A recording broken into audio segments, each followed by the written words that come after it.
Karnataka news beet follow ಮಾಡಿ, subscribe ಮಾಡಿ. ಪಂಚರಾಜ್ಯಗಳ ಚುನಾವಣೆಯ ಬೆನ್ನಲ್ಲೇ ಈಗ ಅದರಲ್ಲೂ ಕೂಡ ತಮಿಳುನಾಡಿನಲ್ಲಿ ಸರ್ಕಾರವನ್ನ ರಚನೆ ಮಾಡೋದಕ್ಕೆ ಸಿಕ್ಕಾಪಟ್ಟೆ ಕಸರತ್ತುಗಳಾಗ್ತಿದೆ. ಅದರ ನಡುವೆ ನಾಳೆ ದಳಪತಿ ವಿಜಯ್ ಅವರು ಪ್ರಮಾಣ ವಚನವನ್ನ ಸ್ವೀಕರಿಸ್ತಾರೆ. ಆದರೆ ಮ್ಯಾಜಿಕ್ ನಂಬರ್ ತಲುಪದೇ ಇರೋದೇ ಈಗ ದೊಡ್ಡ ಹೈಡ್ರಾಮಕ್ಕೂ ಕೂಡ ಅದು ಕಾರಣ ಆಗಿದೆ. ನೋಡಿ, ಇಡೀ ದಿನ ಇವತ್ತು ರಾಜಕೀಯ ಚಟುವಟಿಕೆಗಳಾಗಿದೆ. 5 ಸ್ಥಾನವನ್ನ ಗಳಿಸಿರುವಂತ ಕಾಂಗ್ರೆಸ್ ಈಗ ಅವರ ಜೊತೆ ಕೈ ಜೋಡಿಸೋದಕ್ಕೆ ಮುಂದಾಗಿದ್ದಾರೆ. ಜೊತೆಯಲ್ಲಿ ಒಂದಿಷ್ಟು ಷರತ್ತುಗಳನ್ನ ಕೂಡ ಇಟ್ಟಿದ್ದಾರೆ. ಇನ್ನು ನಮಗೆ 2 ಸಚಿವ ಸ್ಥಾನ ಬೇಕಿರುವಂತ ಡಿಮ್ಯಾಂಡ್ ಜೊತೆಯಲ್ಲಿ ವಿಸಿಕೆ ಕೂಡ ಒಂದಿಷ್ಟು ಬೆಂಬಲ ಕೊಟ್ಟಿದೆ. ಅದರ ಮುಂದುವರೆದಂತೆ ಅಣ್ಣಾ ಡಿಎಂಕೆಯಲ್ಲೂ ಕೂಡ ಸುಮಾರು 35 ಶಾಸಕರು ಟಿವಿಕೆಗೆ ಬಾಹ್ಯ ಬೆಂಬಲವನ್ನ ಕೊಡೋದಕ್ಕೆ ಮುಂದಾಗಿದ್ದಾರೆ ಅಂತ ಹೇಳಲಾಗ್ತಿದೆ. ಆದರೆ ಪಳನಿಸ್ವಾಮಿ ಬೆಂಬಲ ಕೊಡೋದು ಬೇಡ ಅಂತಿದ್ರೆ ಇನ್ನು ಎಐಎಡಿಎಂಕೆ ಇಬ್ಬಾಗವಾಗುವ ಸುಳಿವು ಕೂಡ ಸಿಕ್ಕಿದ್ದು. ಇನ್ನು ನನ್ನ ಜೊತೆಗಿನ ಮೈತ್ರಿಯನ್ನ ಮಾಡಿಕೊಂಡು ಕೈ ಬಿಟ್ಟಿದ್ದಕ್ಕೆ ಕಾಂಗ್ರೆಸ್ಸಿನ ವಿರುದ್ಧವಾಗಿ ಸ್ಟಾಲಿನ್ ಅವರು ಕೂಡ ಸಿಡಿಮಿಡಿಗೊಂಡಿದ್ದಾರೆ. ಈ ತಮಿಳುನಾಡಿನ ಬೆಳವಣಿಗೆಗೆ ಸಂಬಂಧಪಟ್ಟಂತೆ ಎಐಎಡಿಎಂಕೆಯ ವಕ್ತಾರ ಸತ್ಯನ್ನು, ಡಿಕೆ ಶಿವಕುಮಾರ್ ಅವರು, ಕೃಷ್ಣ ಬೈರೇಗೌಡರು ಸೇರಿದಂತೆ ವಿಪಕ್ಷ ನಾಯಕ ಆರ್ ಅಶೋಕ್ ಕೂಡ ಮಾತನಾಡಿದ್ದಾರೆ. ಏನೆಲ್ಲ ಮಾತನಾಡಿದ್ರು ನೋಡ್ಬರೋಣ. No, what the governor office says is final. So the governor has asked for more clarity on the number of MLAs that is there on the 2 days campaign. So we'll wait for that. So there are developments happening from the governor's office as well. So they know how to run the as per the books of constitution. By your statement, is the ADMK open to inviting the There is no TDK to question of consider that. ADMK as an Absolutely option? no question of that. There is no internal drift or split in AIADMK. High command will take a decision very soon. So, are you asking TDK to invite you so that you can support them? Is that the message that you want to get across No, to the TDK? the ball is in Mr. Vijay's court. But are you open He to is in need now. Are you open Mr. Vijay is in need now to run the show for another 5 years. If the youth have got vested confidence on Mr. Vijay, the 1.5 crore the youth, if it has to turn into reality, if the dreams of youth have to... ತಮಿಳುನಾಡಿನಲ್ಲಿ ನಾವು ಯಾವುದು ಪಕ್ಷದ್ದು plus minus ಅನ್ನೋದಕ್ಕಿಂತ ಅಲ್ಲಿ ಒಂದು ಯುವ ಸಮುದಾಯ ಒಂದು ಬದಲಾವಣೆಯನ್ನ ಬಯಸಿದೆ. ಅದನ್ನ ನಾವು ಒಪ್ಕೊಳ್ಬೇಕು. ಅಲ್ಲಿ ರಾಜಕೀಯ ವಿಶ್ಲೇಷಣೆಗಿಂತ ಸಮಾಜದ ಒಂದು ಬದಲಾವಣೆ ಅಲ್ಲಿ ಜನ ಬಯಸಿದ್ದಾರೆ. ವಿಶೇಷವಾಗಿ ಯುವಕರು ಏನೋ ಒಂದು ಹೊಸತನವನ್ನ ನಿರೀಕ್ಷೆ ಇಟ್ಕೊಂಡು ಒಂದು ಹೊಸ ಅಧ್ಯಾಯವನ್ನ ಆರಂಭ ಮಾಡಿದ್ದಾರೆ. ಸೊ ಇತ್ತೀಚಿನ ವರ್ಷಗಳಲ್ಲಿ ಭಾರತದಲ್ಲಿ ನಾವು ನೋಡಿದಾಗ ಈ ಒಂದು ಜನರೇಷನ್, ಈ ಒಂದು ಪೀಳಿಗೆಯಲ್ಲಿ ಒಂದು ರಾಜಕೀಯ ಬದಲಾವಣೆ ಅಂತಂದ್ರೆ ಈ ಚುನಾವಣೆಯಲ್ಲಿ ತಮಿಳುನಾಡಿನಲ್ಲಿ ಆಗಿರೋದನ್ನ ನಾವು ನೋಡ್ತೇವೆ. ಚುನಾವಣೆಗೆ ಮುಂಚೆ ಡಿಎಂಕೆ ಜೊತೆ ಕಾಂಗ್ರೆಸ್ ಅವರು ಹೊಂದಾಣಿಕೆ ಮಾಡಿಕೊಂಡು ಒಟ್ಟಿಗೆ ಸ್ಪರ್ಧೆ ಮಾಡಿ ಒಟ್ಟಿಗೆ ನಾವು ಸರ್ಕಾರ ರಚನೆ ಮಾಡಬೇಕು, ಸರ್ಕಾರದಲ್ಲಿ ನೀವು ಕೂಡ ಭಾಗಿಯಾಗಬೇಕು ಅನ್ನೋ ಒಂದು ಸಿದ್ಧಾಂತ ಇಟ್ಕೊಂಡು ಒಟ್ಟಿಗೆ ಸ್ಪರ್ಧೆ ಮಾಡಿದ್ರು. ಚುನಾವಣೆ ಆದ್ಮೇಲೆ ಡಿಎಂಕೆ ಸೋಲಾಯ್ತು. ಇಮಿಡಿಯೇಟ್ ಆಗಿ ಕಾಂಗ್ರೆಸ್ ಪಾರ್ಟಿ ಗೆದ್ದೆತ್ತಿನ ಬಾಲ ಹಿಡಿಯುವಂತ ಕೆಲಸ ಮಾಡ್ತಾ ಇದ್ದಾರೆ. ಅಂದ್ರೆ ಕಾಂಗ್ರೆಸ್ ಪಾರ್ಟಿಗೆ ಯಾವುದೇ ರೀತಿಯ ಒಂದು ಸಿದ್ಧಾಂತ ಇಲ್ಲ. ಗೆದ್ದೆತ್ತಿನ ಬಾಲ ಹಿಡಿಯುವಂತದ್ದು ಅವ್ರ ಚಾಳಿ. ಯಾರು ಇವರನ್ನ ನಂಬಿದ್ರೋ ಅವರ ಬೆನ್ನಿಗೆ ಚೂರಿ ಹಾಕಿದ್ದಾರೆ. ಇವರು ಡಿಎಂಕೆ ಬೆನ್ನಿಗೆ ಚೂರಿ ಹಾಕಿದ್ದಾರೆ. ನಮ್ಗೆ ಬಿಜೆಪಿ ಅಲಯನ್ಸ್ ಜೊತೆ ದೂರ ಇಡಬೇಕು, ಸೆಕ್ಯುಲರ್ ಫೋರ್ಸಸ್ ನೆಲ್ಲ ಒಟ್ಟಾಗಿಡಬೇಕು ಅನ್ನೋದು ನಮ್ಮ ಆಸೆ. ಟಿವಿಕೆ ಅವರು ಕೂಡ ಸೆಕ್ಯುಲರ್ ಫೋರ್ಸಸ್ಗೋಸ್ಕರ ಅವ್ರಿಗೆ ಡಿಎಂಕೆ ಅವರು, ಅಣ್ಣಾ ಡಿಎಂಕೆ ಅವರು, ಬಿಜೆಪಿ ಅವರು ಎಷ್ಟೇ ಒತ್ತಡ ಮಾಡಿದ್ರು ಅವ್ರ ಜೊತೆ ಅಲಯನ್ಸ್ ಮಾಡ್ಕೊಳ್ಳಿಲ್ಲ. ಸೊ ಆ ಸೆಕ್ಯುಲರ್ ಫೋರ್ಸಸ್ಗೋಸ್ಕರ ತಮಿಳುನಾಡಿನ ಹಿತಕ್ಕೋಸ್ಕರ ನಮ್ಮ ಪಕ್ಷ ತೀರ್ಮಾನ ಮಾಡಿದೆ. ಪಟ್ಟವನ್ನ ಏರೋದಕ್ಕೆ 10 ಹೆಜ್ಜೆ ಬಾಕಿ ಇರುವಂತದ್ದು. ಇದರ ನಡುವೆ ಈಗ ಪಳನಿಸ್ವಾಮಿಯ ಪಾಳಿಯೇ ಇಬ್ಬಾಗ ಆಗತ್ತ ಅನ್ನೋದು ಒಂದು ಕಡೆ, ಜೊತೆಯಲ್ಲಿ ಡಿಎಂಕೆ ಕೂಡ ಕಾಂಗ್ರೆಸ್ ಮೇಲೆ ಸಿಡಿಮಿಡಿ ಆಗ್ಬಿಟ್ಟಿದ್ದಾರೆ. ಕಂಪ್ಲೀಟ್ ಚಿತ್ರಣವೇ ಚೇಂಜ್ ಆಗ್ತಿದೆ. ಒಂದು ಹಂತಕ್ಕೆ ಅಲ್ಲಿ ಯಾವುದನ್ನು ನಿರೀಕ್ಷೆ ಮಾಡಿರಲಿಲ್ಲೋ ಅದು ಅನಿರೀಕ್ಷಿತವಾಗಿ ಬಂದಿರೋದ್ರಿಂದ ತಮಿಳಿಗರಿಗೆ ಎಲ್ಲರಿಗೂ ಕೂಡ ಒಂಥರ ಸಂದೇಹದಲ್ಲೇ ಇದ್ದಾರೆ. ಯಾವ ರೀತಿ ಇವರು ಅಧಿಕಾರಕ್ಕೆ ಬರ್ತಾರೆ, ಸರ್ಕಾರದ ಅಡಿಯಲ್ಲಿ ಎಷ್ಟು ಜನ ಬಂದು ತುಂಬಿಕೋತಾರೆ, ಇವರಿಗೆ ಬಹುಮತ ಎಷ್ಟು ಸಿಗುತ್ತೆ, ಎಷ್ಟು ಸಂಖ್ಯಾಬಲದೊಂದಿಗೆ ಸರ್ಕಾರ ರಚನೆ ಮಾಡ್ತಾರೆ, ಇದೆಲ್ಲ ಗೊಂದಲ ಇಡೀ ದೇಶಾದ್ಯಂತ ನೀವು ನೋಡಿದ್ರೆ ಇದೇ ಸಂಚಲನ ಆಗಿ ಕೂತ್ಕೊಂಡಿರುವಂಥದ್ದು. ಯಾಕಂದರೆ ಈ ಮಟ್ಟದ ಸಂಖ್ಯಾಬಲವನ್ನು ಹೊತ್ಕೊಂಡು ಏಕೈಕ ದೊಡ್ಡ ಪಕ್ಷವಾಗಿ ವಿಜಯ್ ಬರ್ತಾರೆ ಅನ್ನುವಂಥದ್ದು ನಿರೀಕ್ಷೆ ಇರಲಿಲ್ವಲ್ಲ. ಹಾಗಾಗಿ ಈ ಗೊಂದಲಕ್ಕೆ. ಯಾಕಂದ್ರೆ ಮಿಕ್ಕವರೆಲ್ಲರೂ ಕೂಡ ಪೂರ್ವ ನಿಯೋಜಿತವಾಗಿ ಒಂದಷ್ಟು ನನಗೆ ಇಷ್ಟು ಸಂಖ್ಯೆ ಬಂದರೆ ನಾನು ಏನು ಮಾಡಬಹುದು, ಈ ನಿಟ್ಟಲ್ಲಿ ಬೇರೆ ಬೇರೆ ಯಾವ ಸಂಘಟನೆಯ ಅಥವಾ ಪಕ್ಷದ ಜೊತೆಗೆ ನಾವು ಸೇರ್ಕೋಬಹುದು ಎಲ್ಲವನ್ನು ಪೂರ್ವ ಯೋಜನೆ ಮಾಡ್ಕೊಂಡು ಕೂತಿರ್ತಾರೆ. ಅದ್ರ ಟಿವಿಗೆ ಅದರ ಗೊಡವೆಗೆ ಹೋಗಿರ್ಲಿಲ್ಲ. ನಾವು ಯಾರ ಜೊತೆಗೆ ಹೋಗ್ಬೋದು ಅನ್ನುವಂಥ ನಿಟ್ಟಲ್ಲಿ ಯೋಚನೆ ಮಾಡ್ತಿತ್ತೇನೋ. ಆದರೆ ನಾವು ಪಕ್ಷ ಬಹುಮತದೊಂದಿಗೆ ಬಂದು ಬಿಡ್ತೀವಿ, ದೊಡ್ಡ ಪಕ್ಷವಾಗಿ ನಾವು ನಿಂತ್ಕೋತೀವಿ, ಸರ್ಕಾರ ರಚನೆ ಮಾಡುವಂಥ ಪಕ್ಷ ನಾವಾಗಿ ಕೂತ್ಕೋತೀವಿ ಅನ್ನುವಂಥದ್ದು ಸ್ಪಷ್ಟವಾಗಿ ವಿಜಯ್ಗೆ ಇರಲಿಲ್ಲ, ಟಿವಿಗೆ ಯಾವ ಶಾಸಕರಿಗೂ ಇದ್ದಂಗಿಲ್ಲ. ಆದರೆ ಇವತ್ತಿನ ಚಿತ್ರಣ ಬದಲಾಗಿದೆ. ಜೆನ್ಜಿ ಯುಗ ಪೂರ್ತಿಯಾಗಿ ಒಂದು ಹಂತಕ್ಕೆ ದೊಡ್ಡ ಮಟ್ಟದ ಸಾಧನೆಯನ್ನು ಗೈದು ನಿಂತ್ಕೊಂಡ್ಬಿಟ್ಟಿದ್ದಾರೆ. ಟಿವಿಗೆ ಜನನಾಯಕನಾಗಿ ಬಂದುಬಿಟ್ಟಿದ್ದಾರೆ. ಇದೆಲ್ಲವನ್ನ ನೋಡ್ತಾ ಇದ್ರೆ ಎಲ್ಲೋ ಒಂದು ಕಡೆ ಕಾಂಗ್ರೆಸ್ಸಿನ ಸಿದ್ಧಾಂತ ಇನ್ನೊಂದು ಮತ್ತೊಂದು ಇವರೆಲ್ಲ ಹೇಳ್ತಾ ಇದ್ದಾರೆ, ಚೂರಿ ಹಾಕಿದ್ರು ಮತ್ತೊಂದು ಹಾಕಿದ್ರು ಅಂತ. ಇದೇ ಪರಿಸ್ಥಿತಿಯಲ್ಲಿ ಬಿಜೆಪಿ ಇದ್ದಿದ್ರೆ ಚೂರಿ ಅಲ್ಲ ಕಡಗನೆ ಹಾಕಿರೋರೇನು ಅಂತ ಎಲ್ಲವನ್ನೂ ಹಾಕಿ ನಿಂತು ಅಲ್ಲಿ ಏನೋ ಜೀರೋ ಮಾಡಿದ್ದಕ್ಕೆ ಇವರು ಯಾವುದು ಸದ್ದುಗಳು ಬಂದಾಗ್ಬಿಟ್ಟಿದ್ದಾವೆ. ಇವ್ರ ಸಿದ್ಧಾಂತ ಮತ್ತೊಂದು ಮಗದೊಂದು ಯಾವುದೂ ಇದಾಗ್ತಾ ಇಲ್ಲ. ಒಂದು ಸಣ್ಣ ಆಶಾಭಾವನೆಯೊಂದಿಗೆ ತಮಿಳುನಾಡಿನ ರಾಜಕೀಯ ಚಿತ್ರಣವನ್ನು ಬದಲು ಮಾಡ್ಕೊಂಡು ಕೂತಿರುವುದು ತಮಿಳುನಾಡು. ಅಂದರೆ ಯುವ ಪಡೆ ಸಂಪೂರ್ಣವಾಗಿ ಟಿವಿಕೆಯನ್ನು ನಂಬಿ ಇವತ್ತು ಅಧಿಕಾರವನ್ನು ಕೊಡೋ ಮಟ್ಟಕ್ಕೆ ಸಂಖ್ಯಾಬಲವನ್ನು ಕೊಟ್ಟಿದೆ ಅಂತಂದರೆ ಕೇವಲ 10-11 ಸಂಖ್ಯೆಗೆ ಕಡಿಮೆ ಇಟ್ಟುಕೊಂಡು ಆ ಒಂದು ಚಿತ್ರಣ ಕೊಟ್ಟಿರುವಂಥದ್ದು ತುಂಬ ದೊಡ್ಡ ಮಟ್ಟದ ಸಕ್ಸಸ್. ಅದು ತುಂಬ ದೊಡ್ಡ ಮಟ್ಟದ ಸಕ್ಸಸ್. ಇವರೆಲ್ಲರಿಗೂ ಏನಿತ್ತು, ಎಲ್ಲೋ ಒಂದು ಕಡೆ 15-20-25ಕ್ಕೂ ಸೀಮಿತ ಆಗಿಬಿಡ್ತಾರೆ. ಇವ್ರು ಯಾವುದಕ್ಕೂ ಬರೋದಿಲ್ಲ. AIDMKನೋ ಅಥವಾ DMKನೋ ಮತ್ತೆ ಮರಳಿ ಪ್ರತಿಷ್ಠಾಪಿಸ್ಕೋತಾರೆ, ಬೇರೆ ಇತರ ಪಕ್ಷದೊಂದಿಗೆ ಬರ್ತಾರೆ ಅನ್ನುವಂಥ ನಿಟ್ಟಲ್ಲಿತ್ತು. ಸ್ವತಃ DMKಗೆ ನಾವು ಕೊಟ್ಟಿರುವಂಥ ಅಧಿಕಾರಕ್ಕೆ ನಾವೇ ಮತ್ತೊಮ್ಮೆ ಬರ್ತೀವಿ ಅನ್ನುವಂಥ ಒಂದು ಆತ್ಮವಿಶ್ವಾಸ ಏನಿತ್ತು ಅವೆಲ್ಲ ಕುಗ್ಗಿ ಕೂತ್ಕೊಂಡ್ಬಿಡ್ತು. ಇವತ್ತು ಟಿವಿಕೆ ಏನು ಇವತ್ತು ಕಾಂಗ್ರೆಸ್ನ 5 ಬಲ, VCK 2, ಬೇರೆ ಮುಸ್ಲಿಂ ಲೀಗ್ ಜೊತೆಗೆ ಒಂದು 2 ಏನೋ ಹೋಗ್ತಾ ಇರೋನೋ, ಅವರೆಲ್ಲರೂ ಸೇರ್ಕೊಂಡು ಕೊಟ್ಟರು 100-122ಕ್ಕೆ ಬರ್ತಾರೆ, 23-23ಕ್ಕೆ ಬಂದು ನಿಂತ್ಕೋತಾರೆ. ಇವರದ್ದೇ 107 ಬಲ ಇದೆ ಇವ್ರನ್ನ ಸೇರಿಸ್ಕೊಂಡ್ರು. ಅದೇನೋ ಇವರು ತ್ಯಜಿಸಿದ ಆ ಒಂದು ಕ್ಷೇತ್ರದಲ್ಲಿ ಏನೋ ತ್ರಿಷಾ ನಿಲ್ಲಿಸ್ಕೋತಾರಂತೆ, ತ್ರಿಷಾನ ಒಂದು ಗೆಲ್ಲಿಸ್ಕೊಂಡು ಬರುವಂಥ ತಯಾರಿಗಳು ನಡೀತಾ ಇದ್ದೀವಿ ಅಂತೆ. ಇದೆಲ್ಲ ಒಂಥರ ಪಡಸಾಲೆಯಿಂದ ಎದ್ದು ಬರ್ತಾ ಇರೋದು ನೋಡಿದ್ರೆ ಎಲ್ಲ ಒಂದು ಕಡೆ ತಾನೂ ಗೆಲ್ಲೋದ್ರ ಜೊತೆ ತನ್ನ ಗೆಳತಿನೂ ಗೆಲ್ಲಿಸ್ಕೊಂಡ್ಬಂದು ಒಂದು ಪ್ರಭಾವಿ ಖಾತೆ ಕೊಟ್ಟರು ಏನು ಆಶ್ಚರ್ಯ ಪಡುವಂತಿಲ್ಲ. ತಮಿಳುನಾಡಲ್ಲಿ ಎಲ್ಲವೂ ಸಾಧ್ಯ ಆಗಿರೋದ್ರಿಂದ ಆಕೆ ದೊಡ್ಡ ಸ್ಟಾರ್ ನಟಿ ಆಗಿರೋದ್ರಿಂದ ಅಲ್ಲೂ ಒಂದು ಅವಕಾಶಕ್ಕೆ ಏನಾದರೂ ಹಾದಿ ಮಾಡಿಕೊಡೋದಿದ್ರೆ ವಿಜಯ್ಗೆ ಅದೇನು ಅಸಾಧ್ಯ ಅಂತಲ್ಲ. ಒಂದು CM ಸ್ಥಾನವನ್ನು ಅಲಂಕರಿಸಿದ ವ್ಯಕ್ತಿ ಏನು ಬೇಕಾದರೂ ಮಾಡ್ಬೋದು. ಆಡಳಿತಾರೂಢ ಪಕ್ಷ ಆಗಿ ನಿಂತ್ಕೋತಾರೆ, ನಂತರದಲ್ಲಿ 6 ತಿಂಗಳೊಳಗಡೆ ಚುನಾವಣೆ ನಡೆಸ್ಕೋತಾರೆ, ಆಕೆಯನ್ನು ಗೆಲ್ಲಿಸ್ಕೊಂಡು ಬರ್ತಾರೆ. ಅಲ್ಲೇನೋ ಒಂದು ಕಡೆ ಒಂದು ಪಟ್ಟಾಭಿಷೇಕ ಮಾಡೋ ಸಾಧ್ಯತೆನೂ ಇರುತ್ತೆ. ಎಲ್ಲಿ ಕೌಟುಂಬಿಕ ಹಿನ್ನೆಲೆ ಅಂತ ಹಿಂದೆ ಜರಿದಿದ್ರು ಅವರಿಗೊಂದು ಪಾಠ ಕಲಿಸಬೇಕು ಅನ್ನುವಂಥ ನಿಟ್ಟಲ್ಲಿ ಏನಾದರೂ ಯೋಚನೆ ಮಾಡಿದ್ರೆ ಇದೊಂದು ಸಾಧ್ಯತೆ ಹೆಚ್ಚಿದೆ. ಇಲ್ಲೊಂದು ಅವಕಾಶಗಳನ್ನು ಮಾಡಿಕೊಂಡು ಕೂತ್ಕೋಬಹುದು. ಇನ್ನು ಟಿವಿಗೆ ಪೂರ್ತಿ ಸರ್ಕಾರ ರಚನೆ ವಿಚಾರದಲ್ಲಿ ಬಂದರೆ ಕಾಂಗ್ರೆಸ್ ಈಗಾಗಲೇ 2 ಸಚಿವ ಸ್ಥಾನವನ್ನು ಆಕಾಂಕ್ಷೆ ಹೊತ್ತುಕೊಂಡು ನಾವು ಬೆಂಬಲ ಕೊಡ್ತೀವಿ ಅನ್ನುವಂಥದ್ದು. ಇದಾಗಲೇ ರಾಹುಲ್ ಗಾಂಧಿ ಅವರಿಗೆ, ವಿಜಯ್ ಅವರಿಗೆ ಕರೆ ಮಾಡಿ ಮಾತಾಡಿದ್ದಾಗಲೇ ಇದು ಕನ್ಫರ್ಮ್ ಆಗಿತ್ತು, ಕಾಂಗ್ರೆಸ್ನ ಬೆಂಬಲ ಟಿವಿಕೆ ಸಿಕ್ಕಾಗೋಗಿತ್ತು ಅಂತ. ಇನ್ನು ಮುಸ್ಲಿಂ ಲೀಗ್ ಅವರು ಟಿವಿಕೆ ಜೊತೆ ಹೋಗುವಂಥದ್ದು ಫಿಕ್ಸ್ ಆಗಿತ್ತು, VCK ಅವರು ಕೂಡ ಫಿಕ್ಸ್ ಆಗಿದ್ರು. ಆದರೆ ಇಲ್ಲೊಂದು ಬಂದಿರೋ ದೊಡ್ಡ ವಿಚಾರ ಏನಂದರೆ AIDMK ಒಂದು ಇಬ್ಬಾಗ ಆಗುವಂಥ ಪರಿಸ್ಥಿತಿ ಬರುತ್ತೆ ಅನ್ನುವಂಥದ್ದು.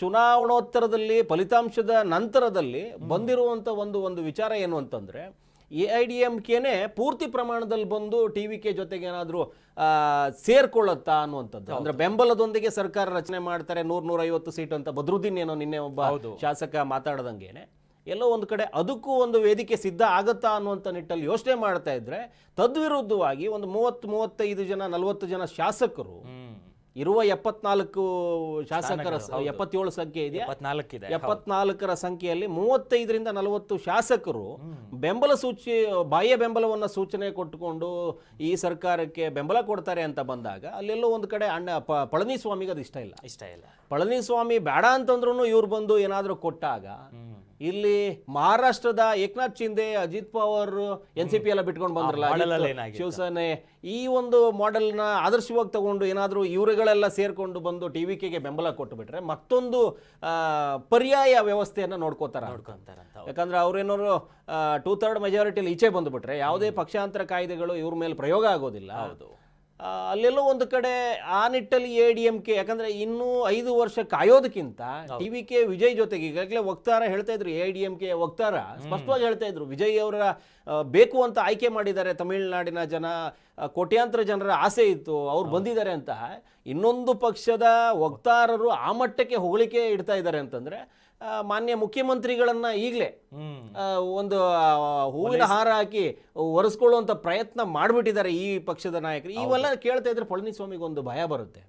ಎಲ್ಲಿ ಹೋಗ್ತಾ ಇದೆ ನಮ್ಮ ವಕ್ತಾರರು ಇನ್ನೊಂದು ಪಕ್ಷದ ಮುಖಂಡರನ್ನ ಆ ಮಟ್ಟಕ್ಕೆ ಹೋಗಳಿಕೆ ಇಡುವಂಥದ್ದು ಅದೆಲ್ಲ ಒಂದು ಸಹಜವಾದ ಒಂದು ಭಯಕ್ಕೆ ಕಾರಣ ಆಗಿದೆ. ಪಳನಿಸ್ವಾಮಿ ಅದೇ ವಿಚಾರಕ್ಕೆ ಬೇಡ ಅಂತ ಇರೋದು. ಆದರೆ ಟಿವಿಗೆ ಈ ವಿಚಾರದಲ್ಲಿ ಹುಷಾರು ಹೆಜ್ಜೆ ಇಡಬೇಕಾಗಿದೆ. ಕಾರಣ ಏನು ಅಂತಂದರೆ ಇನ್ನೊಂದು ಪಕ್ಷದ ಸಿದ್ಧಾಂತವನ್ನು ಇಟ್ಟುಕೊಂಡು ಬಂದಿರುವಂತಹ ಮುಖಂಡರುಗಳು ಅಂದರೆ ಶಾಸಕರುಗಳು ನಮ್ಮೊಂದಿಗೆ ಹೊಂದಾಣಿಕೆ ಆಗಬೇಕಾದ್ರೆ ಭಾಳ ಕಷ್ಟ ಆಗುತ್ತೆ. ಇದು ರಾಜಕೀಯ ಲೆಕ್ಕಾಚಾರದ ಅಡಿಯಲ್ಲಿ ಹೋದರೆ ವಿಜಯ್ಗೆ ಮೊದಲ ಚುನಾವಣೆ ಮತ್ತು ಮೊದಲ ಅಧಿಕಾರ ಇರೋದ್ರಿಂದ ಒಂದಷ್ಟು ಎಚ್ಚರಿಕೆ ಹೆಜ್ಜೆ ಇಡಬೇಕಾಗುತ್ತೆ. ತುಂಬ ದೊಡ್ಡ, ಯಾಕಂದರೆ ಅವರೆಲ್ಲ ಪ್ರಭಾವಿ ಶಾಸಕರುಗಳಾಗಿರ್ತಾರೆ. ಈಗಾಗಲೇ ಅವರು ಬಾಹ್ಯ ಬೆಂಬಲ ಕೊಡ್ತೀನಿ ಅಂದಿದ್ದರಲ್ಲಿ ಹೆಚ್ಚಿನ ಸಂಖ್ಯೆಯಲ್ಲಿರುವವರು ಹೊಸ ಶಾಸಕರಾಗಿರೋದ್ರಿಂದ ಇವರ ಅಡಿಯಲ್ಲಿ ಸಾಗೋದಕ್ಕೆ ಸಾಧ್ಯತೆ ಇದೆ. ಆದರೂ ಕೂಡ ಪಕ್ಷದ ಸಿದ್ಧಾಂತದ ಅಡಿ ಬಂದವರಾಗಿರೋದ್ರಿಂದ TVKಗೆ ಹೊಂದಾಣಿಕೆ ಆಗುತ್ತಾ ಇಲ್ವಾ, ಅಥವಾ ಈಗಾಗಲೇ ಕಾಂಗ್ರೆಸ್ಸು ಮತ್ತು VCK ಇನ್ನೊಂದು ಮುಸ್ಲಿಂ ಲೀಗೆಲ್ಲ ಸೇರಿಕೊಂಡು 123 ಸಂಖ್ಯಾಬಲ ಆಗುತ್ತೆ.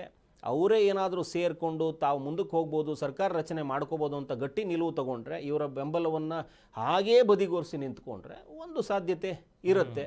ಆ ಕಾರಣಕ್ಕಾಗಿ TVKಯ ವಿಚಾರದಲ್ಲಿ ಸುಮಾರು ಗೊಂದಲಗಳು ಬಂದಿರುವಂಥದ್ದು.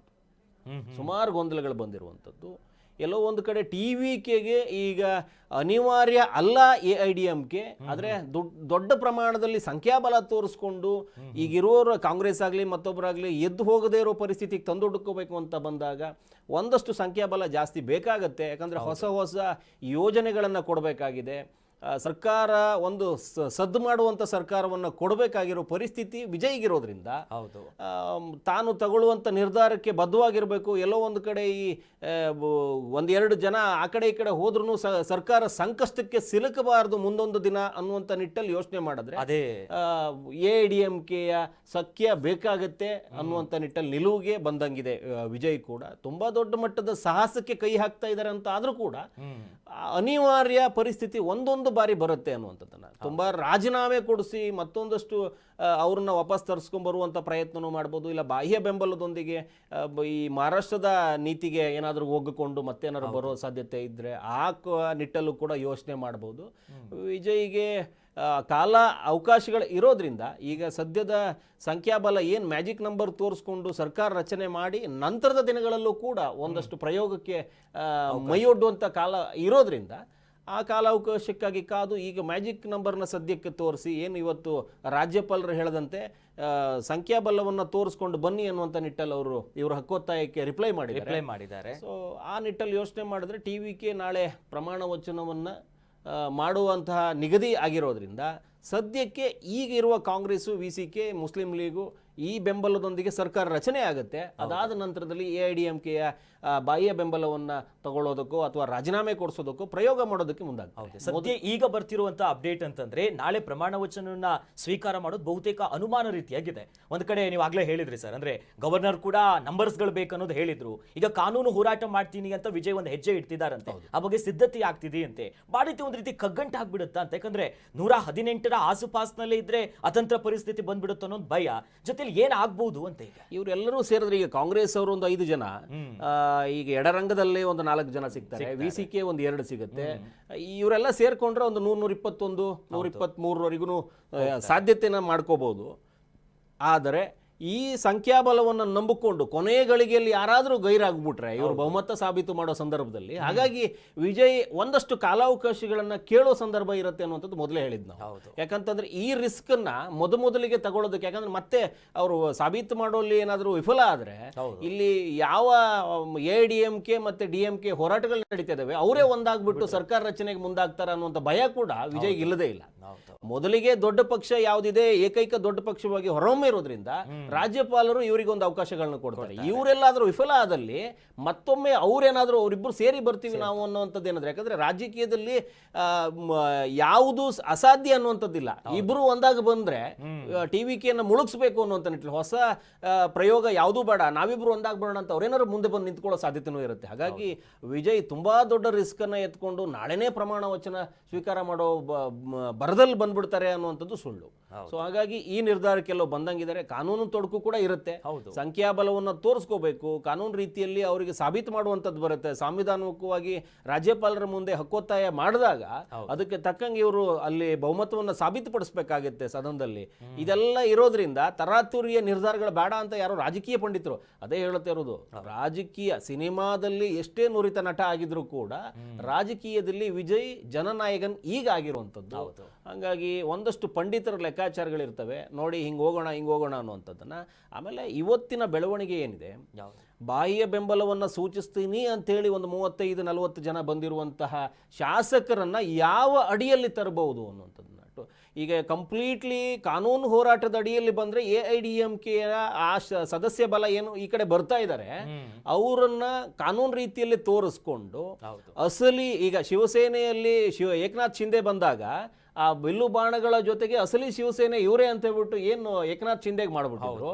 ಆ ಒಂದು ಲೆಕ್ಕಾಚಾರದ ಅಡಿಯಲ್ಲಿ ಏನಾದರೂ ಪ್ರಯೋಗ ಕೇಳಿದ್ರೆ ವಿಜಯ್ ಬೆಂಬಲಿಗರು ಏನು ಬರ್ತಾರೆ, ಈಗ ಬಾಹ್ಯ ಬೆಂಬಲ ಕೊಡ್ತೀನಿ ಅಂತ ಬಂದಿದ್ದಾರೆ, ಒಂದು 40 ಜನರನ್ನ ತೋರಿಸ್ಕೊಳ್ಳುವಂಥ ಪ್ರಯತ್ನ ಮಾಡಿದ್ರೆ ಇವರು ಹೆಚ್ಚಿನ ಪ್ರಮಾಣದ ಶಾಸಕರು ಇರೋದ್ರಿಂದ ಇವರೇ ಅಸಲಿ AIADMK ಅನ್ನುವಂಥದ್ದಕ್ಕೆ ಏನಾದರೂ ಕಾನೂನು ಬಂದುಬಿಟ್ರೆ, ಅಂದರೆ ಕಾನೂನು ಅಡಿಯಲ್ಲಿ ಅವ್ರನ್ನ ತಂದು ಬಿಟ್ರೆ ದೊಡ್ಡ ಮಟ್ಟದ ಪ್ಲಸ್ TVKಗಾಗುತ್ತೆ. ಆ ನಿಟ್ಟಲ್ಲಿ ದೊಡ್ಡ ಸಂಖ್ಯೆಯನ್ನು ತೋರಿಸ್ಕೊಂಡಾಗುತ್ತೆ. ಸಂಖ್ಯಾಬಲದ ಅಡಿಯಲ್ಲಿ ಇವರು ಲೆಕ್ಕಾಚಾರ ತಗೊಂಡ್ಬರ್ಬೇಕಾದ್ರೆ ಅವರನ್ನ ತುಳಿದು ಇವ್ರ ಮೇಲೆ ಬಂದಂಗಾಗುತ್ತೆ. ಸೊ ಹಾಗಾಗಿ ಆ ಪ್ರಯತ್ನದಲ್ಲಿ ಏನಾದರೂ ವಿಜಯ್ ಕೈ ಹಾಕಿರುವ ಸಾಧ್ಯತೆನೂ ಇರುತ್ತೆ.